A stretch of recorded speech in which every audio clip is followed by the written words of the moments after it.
For centuries, Rome ruled the Western world.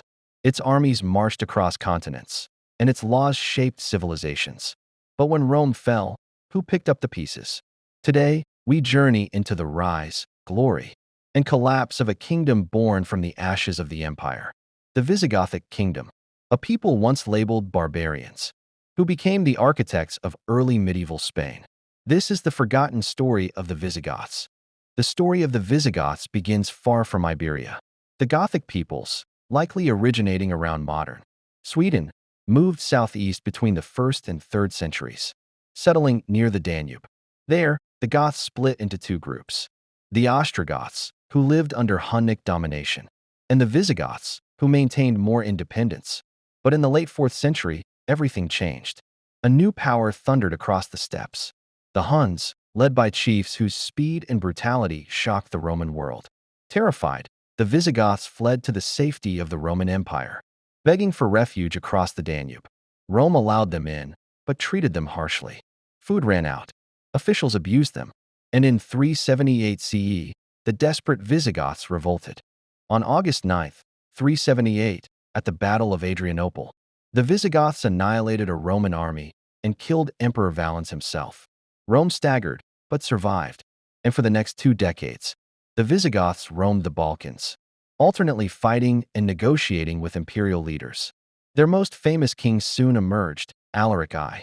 In 410, Alaric led his people into Italy and accomplished the unthinkable: the sack of Rome. Rome hadn't been taken by foreign hands in nearly 800 years.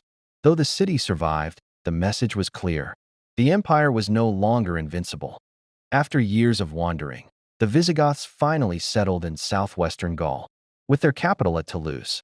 Here, they formed the first version of the Visigothic kingdom. They fought as Roman allies, governed local populations, and blended Germanic traditions with Roman institutions. The Visigoths weren't simply destroyers, they became administrators, soldiers, and lawmakers. But their position in Gaul was fragile. In 507, they faced a rising new power, the Franks under Clovis I. At the Battle of Vouille, the Visigoths were defeated, losing almost all their Gallic lands. Their kingdom would have to survive elsewhere. Driven from Gaul, the Visigoths retreated across the Pyrenees into the Iberian Peninsula.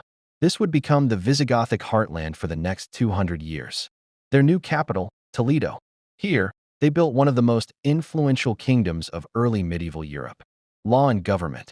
Under King Euric and later leaders, the Visigoths created early written law codes like the Codex Euricanus. Eventually, these would evolve into the Liber Iudiciarum, a legal foundation for medieval Spain. Religion and unity. One of the kingdom's most important transformations occurred in 589 CE. At the Third Council of Toledo, King Reccared renounced Arian Christianity and converted the kingdom to Catholicism. This united Visigoths and Hispano-Romans under one faith, strengthening the kingdom's identity. Culture. Visigothic architecture, jewelry, and manuscripts reveal a blend of Germanic and Roman styles. Horseshoe arches, ornate metalwork, and early medieval churches would all leave a legacy on Iberian culture, even influencing later Islamic and Mozarabic designs. The 7th century is often seen as the golden age of Visigothic Spain. Kings like Sisput and Rexwinth strengthened laws, expanded learning, and held powerful church councils that governed everything from doctrine to politics. But beneath this stability was a dangerous flaw. Visigothic kings weren't hereditary. Nobles elected the king, often violently. Assassinations, rebellions, and rival claimants plagued the kingdom. This internal instability left the Visigoths vulnerable. In 711 CE, a small army led by Tariq ibn Ziyad crossed from North Africa into Iberia. The Visigothic king, Roderick, rushed to meet them.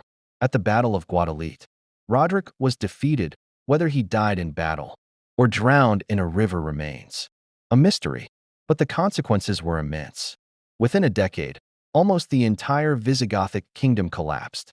Cities surrendered, nobles switched sides, and the Umayyad Caliphate established control over most of Iberia. Only the northern mountains resisted, becoming the birthplace of the small Christian kingdoms that would later begin the Reconquista. Though their kingdom fell, the Visigoths left a lasting legacy.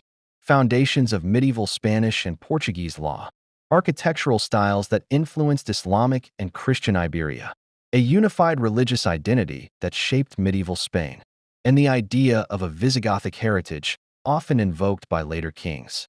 The Visigoths were far more than raiders. They were builders of a civilization. From refugees along the Danube to rulers of Iberia, the Visigoths helped bridge the ancient and medieval worlds. Their kingdom rose from chaos and ended in conquest, but their influence echoes through history. If you enjoyed this deep dive documentary, be sure to like, subscribe, and tell us what civilization you want explored next.